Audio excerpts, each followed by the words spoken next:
김민환 집사입니다.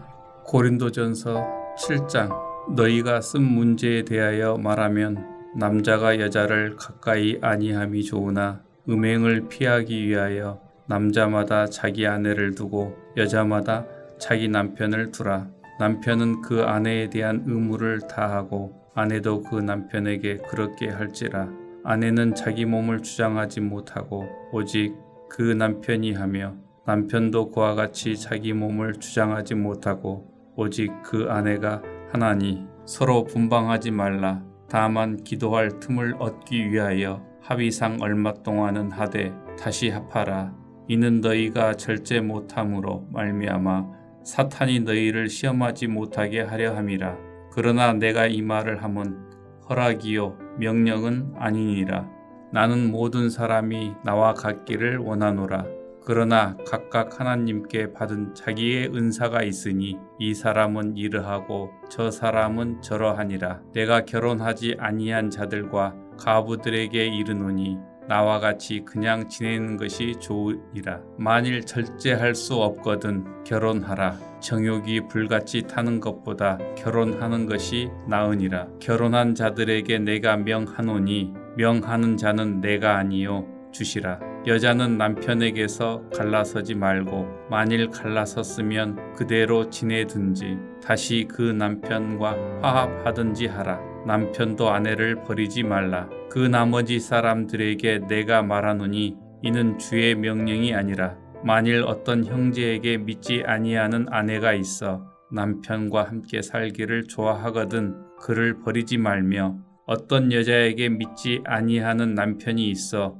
아내와 함께 살기를 좋아하거든 그 남편을 버리지 말라. 믿지 아니하는 남편이 아내로 말미암아 거룩하게 되고 믿지 아니하는 아내가 남편으로 말미암아 거룩하게 되나니 그렇지 아니하면 너희 자녀도 깨끗하지 못하니라.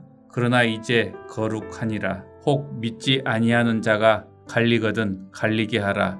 형제나 자매나 이런 일에 구애될 것이 없느니라. 그러나 하나님은 화평 중에서 너희를 부르셨느니라. 아내 된 자여 내가 남편을 구원할는지 어찌 알 수 있으며 남편 된 자여 내가 내 아내를 구원할는지 어찌 알 수 있으리요. 오직 주께서 각 사람에게 나눠 주신 대로 하나님이 각 사람을 부르신 그대로 행하라.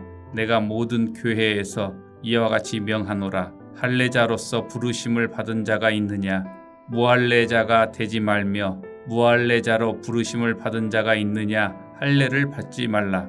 할례 받는 것도 아무것도 아니요 할례 받지 아니하는 것도 아무것도 아니로되 오직 하나님의 계명을 지킬 따름이니라. 각 사람은 부르심을 받은 그 부르심 그대로 지내라. 내가 종으로 있을 때에 부르심을 받았느냐 염려하지 말라. 그러나 내가 자유롭게 될 수 있거든 그것을 이용하라. 주 안에서 부르심을 받은 자는 종이라도 주께 속한 자유인이요 또 그와 같이 자유인으로서 있을 때에 부르심을 받은 자는 그리스도의 종이니라. 너희는 값으로 사신 것이니 사람들의 종이 되지 말라. 형제들아 너희는 각각 부르심을 받은 그대로 하나님과 함께 거하라. 처녀에 대하여는 내가 주께 받은 계명이 없으되 주의 자비하심을 받아서 충성스러운 자가 된 내가 의견을 말하노니 내 생각에는 이것이 좋으니 곧 임박한 환난으로 말미암아 사람이 그냥 지내는 것이 좋으니라. 내가 아내에게 매였느냐 노이기를 구하지 말며 아내에게서 노였느냐 아내를 구하지 말라. 그러나 장가가도 죄짓는 것이 아니요 처녀가 시집가도 죄짓는 것이 아니로되 이들은 육신의 고난이 있으리니 나는 너희를 아끼노라. 형제들아 내가 이 말을 하노니 그때가 단축하여진 고로 이후부터 안에 있는 자들은 없는 자같이 하며 우는 자들은 울지 않는 자같이 하며 기쁜 자들은 기쁘지 않는 자같이 하며 매매하는 자들은 없는 자같이 하며 세상 물건을 쓰는 자들은 다 쓰지 못하는 자같이 하라. 이 세상의 외형은 지나감이니라. 너희가 염려 없기를 원하노라. 장가가지 않는 자는 주의 일을 염려하여 어찌하여야 주를 기쁘시게 할까 하되 장가간 자는 세상 일을 염려하여 어찌하여야 아내를 기쁘게 할까 하여 마음이 갈라지며 시집가지 않은 자와 처녀는 주의 일을 염려하여 몸과 영을 다 거룩하게 하여 하되 시집간 자는 세상 일을 염려하여 어찌하여야 남편을 기쁘게 할까 하느니라. 내가 이것을 말함은 너희의 유익함을 위함이요 너희에게 올무를 놓으려 함이 아니니 오직 너희로 하여금 이치에 합당하게 하여 흐트러짐이 없이 주를 섬기게 하려 함이라. 그러므로 만일 누가 자기의 약혼녀에 대한 행동이 합당하지 못한 줄로 생각할 때에 그 약혼녀의 홍기도 지나고 그같이 할 필요가 있거든 원하는 대로 하라.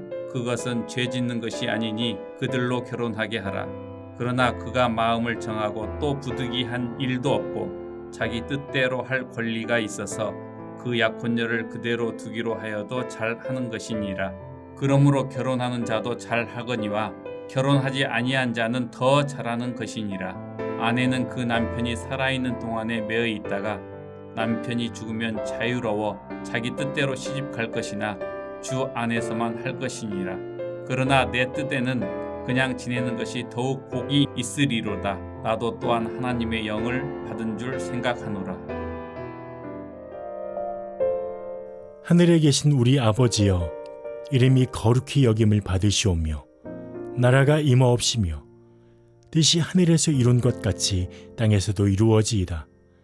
오늘날 우리에게 일용할 양식을 주옵시고 우리가 우리에게 죄 지은 자를 사하여 준 것 같이 우리 죄를 사하여 주옵시고 우리를 시험에 들게 하지 마옵시고 다만 악에서 구하옵소서. 대개 나라와 권세와 영광이 아버지께 영원히 싸움나이다. 아멘.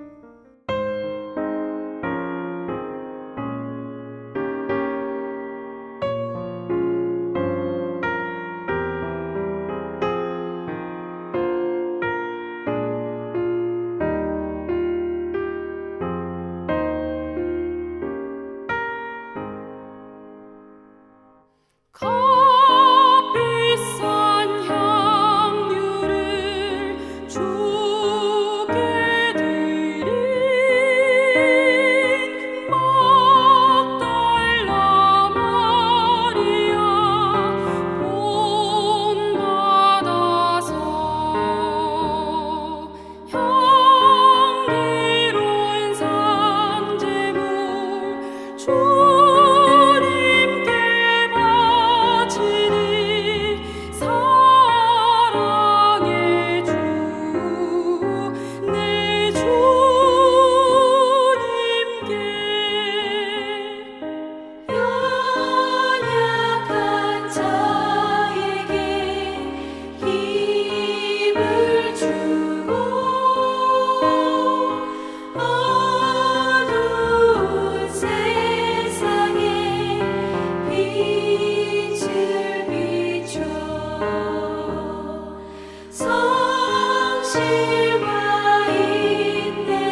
네, 오늘 말씀은 역대하 29장 20절에서 36절 말씀입니다.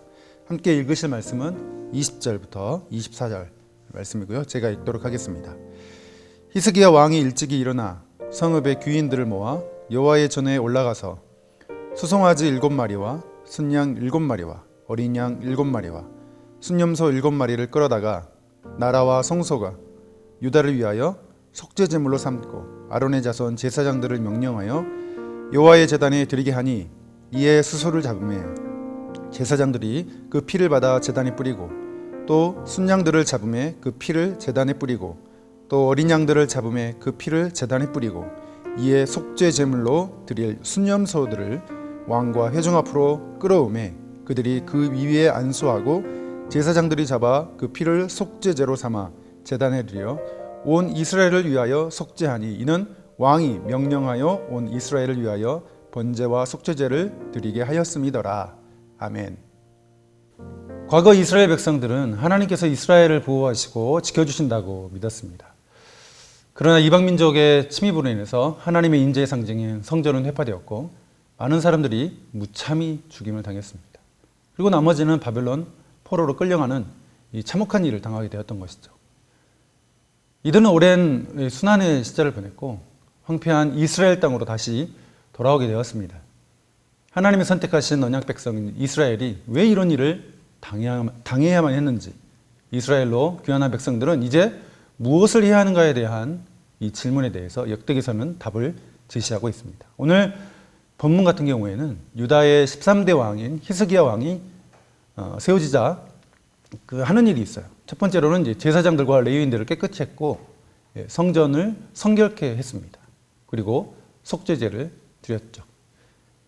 자, 이 장면은 레위기서 4장 14절 15절 말씀을 그대로 이행한 것인데 한번 보겠습니다. 그 범한 죄를 깨달으면 회중은 수송아지를 속죄제로 드릴지니 그것을 회막 앞으로 끌어다가 회중의 장로들이 여호와 앞에서 그 수송아지 머리에 안수하고 그것을 여호와 앞에서 잡을 것이요 라는 말씀에 근거해서 오늘 행동을 취한 것입니다. 이스라엘이 이방 나라들의 조롱거리가 되고 수치와 모욕을 당했고 또 성전과 성막이 회파되고 사람들이 무참히 죽었고 또 먼 이방 나라에서 노예로 끌려갔던 그 이유는 경제력이나 국방력이 약해서가 아니라 하나님을 구하지 않았다는 것이죠. 하나님을 버리고 악한 우상에 빠져서 주님을 예배하지 않았기 때문입니다. 그렇기 때문에 오늘 본문은 히스기야 왕이 속죄제를 하나님께 드린 것과 같이 포로에서 귀환한 이스라엘 백성들이 회개를 촉구하는 것이고 하나님과의 관계가 회복되어야 함을 말하고 있는 것입니다. 이런 면에 있어서 역대기서의 핵심 열쇠 구절인 역대하 7장 14절을 봐야 되는데 내 이름으로 일컫는 내 백성이 그들의 악한 길에서 떠나 스스로 낮추고 기도하여 내 얼굴을 찾으며 내가 하늘에서 듣고 그들의 죄를 사하고 그들의 땅을 고칠지라. 이스라엘 백성들이 이 악한 우상 숭배의 길에서 떠나서 스스로 겸손히 하나님을 찾고 돌아오라는 메시지입니다.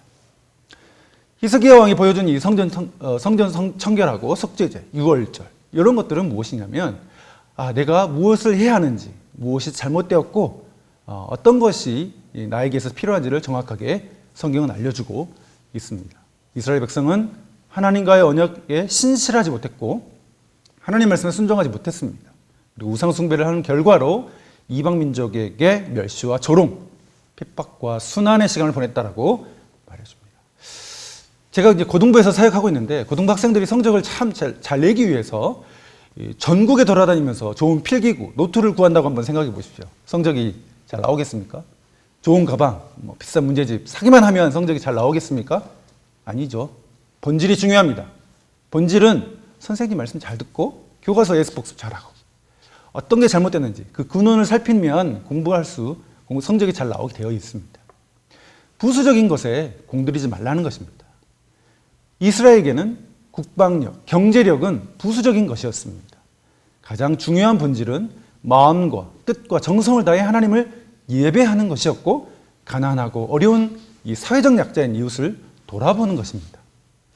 하나님을 구하지 않았던 그들, 하나님께 예배한 것을 중단해버리고 우상 숭배에 빠지고 강대국을 의지했기 때문에 어려움을 당했다. 그런데 이제 하나님께서는 그들을 그대로 내버려 두지 않았다는 것이죠. 하나님께서는 이 속죄제를 통해서 이스라엘 백성과의 관계를 회복하기를 원하시고 계십니다. 또 이스라엘을 사랑하시고 내가 너에게 관심을 갖고 있다라고 하시는 것을 오늘 본문은 보여주고 있습니다. 하나님과의 관계가 먼저입니다. 가장 최우선순위죠. 속죄제를 통해서 하나님과의 관계가 개선되니까 어떤 일이 일어났습니까? 이스라엘 백성들은 시로 노래했습니다. 악기를 울렸습니다. 큰 소리로 하나님을 찬양했습니다. 그리고 감사의 제물을 가지고 주님께 드렸습니다. 36절을 보면요, 이 일로 인해서 이스라엘이 온 회중이 기쁨이 가득했다라고 말씀하고 있습니다. 할렐루야. 결론입니다. 성도 여러분, 하나님께서 여러분에게 요청하시는 것이 무엇이겠습니까? 첫 번째로는 하나님이 거하시는 성전인 성도 여러분의 몸과 마음을 깨끗이 해야 합니다. 성전을 더럽히고 있는 악한 것들, 땅의 것들을 제거해야 되죠. 그것에 떠나야 합니다. 또한 성령 하나님께서 깨닫게 하시는 죄가 있다면 회개해야 되죠. 동시에 하늘의 것, 위의 것, 예수 그리스도를 바라보는 예수를 옷 입는 그런 삶을 사시기 바라겠습니다. 두 번째는 우리는 진심을 다해 하나님의 얼굴을 구해야겠습니다. 하나님의 도우심을 바라보며 기도해야 되겠습니다. 개인을 위해서, 가족과 우리나라, 교회를 위해서 주님의 도우심을 바라보며 오늘 기도해야 하겠습니다. 세 번째, 기뻐하십시오. 하나님께서 여러분의 모든 죄를 용서하셨고 은혜를 주셨습니다. 오늘 하루 하나님을 찬양하는 이 찬양의 제사를 드리는 여러분이 되시기를 간절히 바랍니다. 그 열매로 기쁨이 삶에 가득하시기를 바라겠습니다. 다 같이 기도하겠습니다. 하나님 아버지, 마음을 다해 주님의 얼굴을 구하오니 주의 보혈로 우리 모두를 깨끗하게 하여 주시고 땅의 것에 미혹되지 않고 예수 그리스도로 승리하는 하루 되게 하여 주시옵소서. 주님을 찬양하며 기쁨이 넘치는 하루 되게 하여 주시옵소서. 예수님의 이름으로 기도합니다. 아멘.